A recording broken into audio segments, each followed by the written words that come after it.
एसटीचं सरकार केंद्रात आणि राज्यात आल्यापासून घटना मोडण्याचं काम सुरू आहे.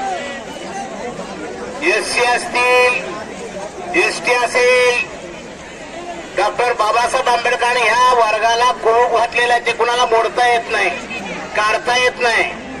एसटी मध्ये कोण आत पण येऊ शकत नाही आणि बाहेर पण जाऊ शकत नाही. एसटी मध्ये कोण आत पण येऊ शकत नाही आणि बाहेर पण जाऊ शकत नाही. अशी रचना असताना हे जातीवादी सरकार आमच्या लोकांचा आवाज दाबण्यासाठी दुसऱ्या लोकांना एससीचं सर्टिफिकेट देऊन इलेक्शन मध्ये निवडून आणू लागलेले आहेत. मित्रांनो, त्याचं भान तुम्हाला असलं पाहिजे. घटनेची मोडतोड सुरू आहे, लक्षात घ्या.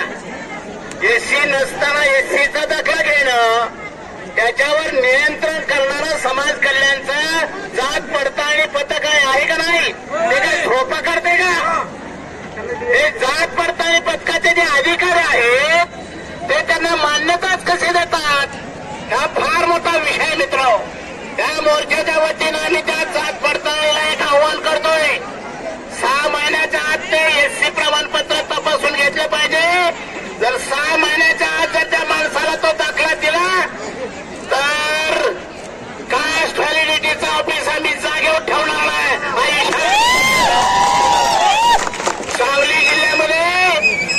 सांगली जिल्ह्यामध्ये विश्वजित कदमाचा पुतण्या आदिवासी म्हणून, ओबीसी म्हणून इलेक्शन लढवतो, निवडून आलाय. मित्र, विश्वजित कदमाचा पुतण्या ओबीसीचं सर्टिफिकेट काढलं आणि झडपीला आता निवडून आलेला आहे. मी त्या विश्वजित कदमला म्हटलं आता एसटीचे काढ, एससीचे काढ, म्हणजे तुझ्या घरात सगळा कारभार सरकारचा येऊ दे. हे भांडवलदार आहे, जातीवादी धर्मांध माणसं एससीच्या विरोधात.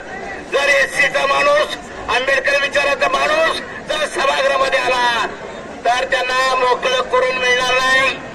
ती त्यांना भीती आहे. हे जाब विचारणारी माणसं आहेत, प्रश्न विचारणारी माणसं आहेत. म्हणून आदिवासीच्या जागेवर, एससीच्या जागेवर, ओबीसीच्या जागेवर जे बोलणारच नाहीत, जे त्या जातीचेच आहेत, जे आपल्या हाताखाली कायम काम करतात, त्यांना दाखले काढून आज तहसीलदार असेल, प्रांत असेल, कास्ट व्हॅलिडिटी करणारे अधिकारी असतील, हे या प्रक्रियेला जबाबदार आहेत. मित्रांनो, आणि कलेक्टरची तर मागणीमध्ये काय केलं मला माहित नाही. हे सर्टिफिकेट देणारा तहसीलदार निलंबित झाला पाहिजे, हा दाखला देणारा प्रांत निलंबित झाला पाहिजे, आणि हा दाखलेला मान्यता देणारा कास्ट व्हॅलिडिटीचा कोण टिकूच असेल तो सुद्धा निलंबित झाला पाहिजे. या मागण्या आपण ह्या मोर्चामध्ये केल्या पाहिजे.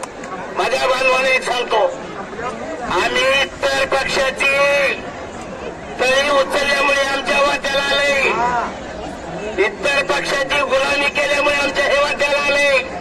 आज सगळ्या पक्ष संघटना इथं जमलेत.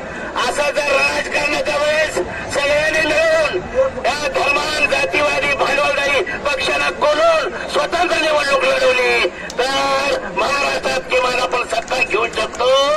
हे स्वप्न तर तुम्हाला हे निमित्ताने पडू दे. मोर्चाला येतात 1000 आणि इलेक्शन मध्ये आमच्या माणसाला मत पडतात 1500 200.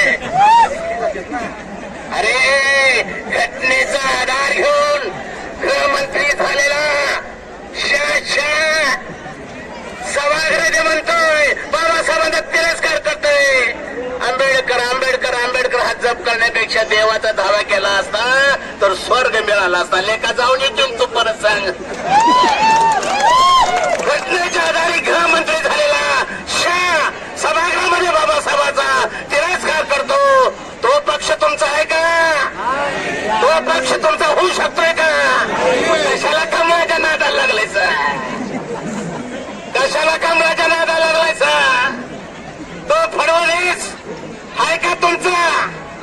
124 आमदार मराठ्याचे कारभार करतोय फडणवीस, आणि आमच्या आता पिकेचं कटोर दिले ते की यार किती दिवस मागणार? हे भीक मागायचं बंद करा. कानशिराम टाक महाराष्ट्रामध्ये काम झालं पाहिजे. त्या सगळ्या जाती जमातींना बरोबर घेऊन येणारी झडपी असेल, पंचायत विधानसभा, लोकसभा असेल, लढवूया की. अरे, घटना मोडायची भाषा कोण करतंय? बीजेपी करते का?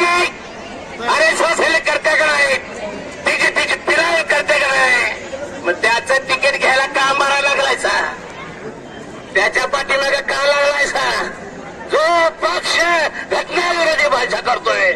घटना बदलण्यासाठी त्यांनी घटनेत आलोय, सत्तेत आला, निवडून आला. सगळं तो घडे आहे, घडे म्हटलं ना, हेगडे तो कोणाचा आहे? बीजेपीचाच आहे का नाही? तरी बीजेपीची तिकीट, तरी बीजेपीचे तिकीट घेऊन आम्ही त्यांच्या पाठीमागे जाऊन गुलामी पत्कर लागलोय. म्हणून आपल्याला हे वाट्याला आलंय, हे लक्षात घ्या मित्र.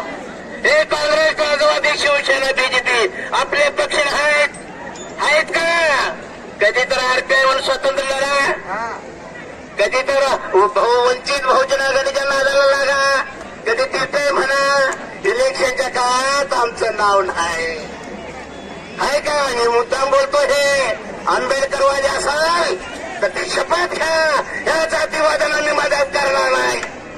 घ्या शपथ. असेल तर मग ह्या मैदानाच्या नाही तर कशाला मोर्चाला लाखानं. आणि इलेक्शन आमचा माणूस राहिला तर मत 1000 500. त्यांनी ओळखलं यांच्या पाठीमागं कोण नाही, त्यांनी ओळखलं यांच्या मागे कोण नाही. ती उचलून बघताय. आणि म्हणून एवढा मोपचार राजकीय दृष्ट्या जर स्वतंत्र लढवू लागला तर फरक पडेल का नाही? अरे त्या सोलापूरला स्वामी झाला एससी, 5 वर्ष पूर्ण केलं त्यानं, आता निकाल दिलाय कास्ट व्हॅलिडिटीनं. तो एससी नाही पण 5 वर्ष खाल्लं का नाही त्यानं? अरे जानेवारीमध्ये 393 कोटी समाज कल्याणचे पैसे त्या आमच्या आजीदादा गेला बिचारा. त्यानं लाडक्या बहिणीला वर्ग केलाय. निकाल पुण्यामध्ये स्वर्गाच्या समाज कल्याण वसतिगृहामध्ये होतो. पोरांना व्यवस्थित जेवण नाही, पोरांना व्यवस्थित कपडे नाहीत, पोरांना होत नाहीत. सगळा पैसा इतर खात्यावर वर्ग केला जातो समाज कल्याणचा. हे सगळा घोळ 14 पासून झाला मित्र, झालं की नाही? 14 पासून बीजेपी सत्तेत आल्यापासून, नरेंद्र मोदी सत्तेत आल्यापासून हा सगळा घोळ सुरू आहे. घटनाविरोधी काम सुरू आहे. हे जर रोखायचं असेल तर या जातीवादी पक्षांना नाकारलं पाहिजे, धर्माल शक्तांना नाकारलं पाहिजे. मी शेवटचे एकच वाक्य सांगतो. बाबासाहेब आंबेडकर त्या काळात सावलीचा विटा मानला जायचा. त्या काळात शत्रू कोण, मित्र कोण अशी सीमारेषा बांधून युद्ध सुरू केलं. बाबासाहेबांनी ते जिंकले का नाही? आता शत्रू पण कळलं आणि मित्र पण कळलं आपल्याला.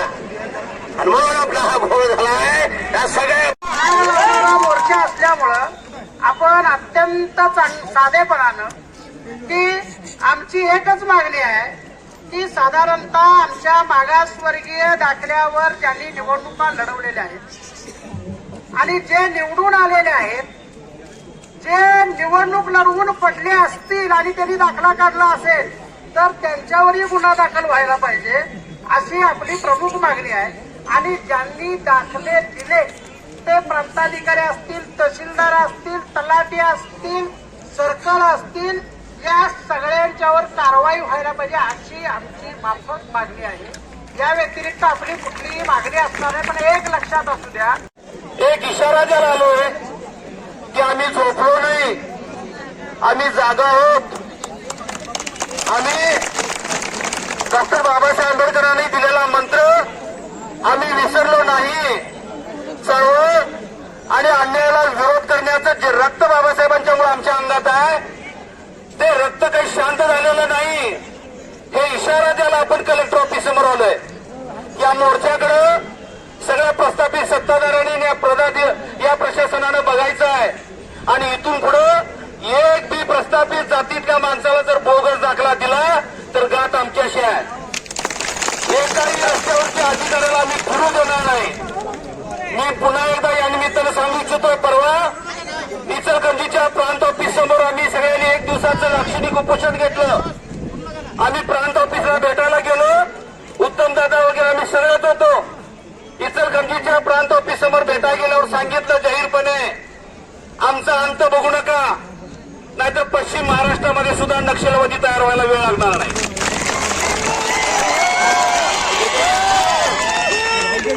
केवळ मराठी विदर्भामध्येच नाही, हे नक्षलवादी काय करायला प्रशासनाच्या विरोधात, सत्ताधाऱ्यांच्या विरोधात त्या ठिकाणी नक्षलाईट तयार झालंय. आणि जर आमच्या जातीत हे अतिक्रमण करत असतील, ज्यांना कधीही मागासवर्गीचं चटकं भोगलं नाही, ही माणसं जर बोगस दाखलं घेऊन राजकीय फायदा घेत असेल तर आम्ही गप बसणार नाही. हे सांगायला आम्ही या ठिकाणी आलोय.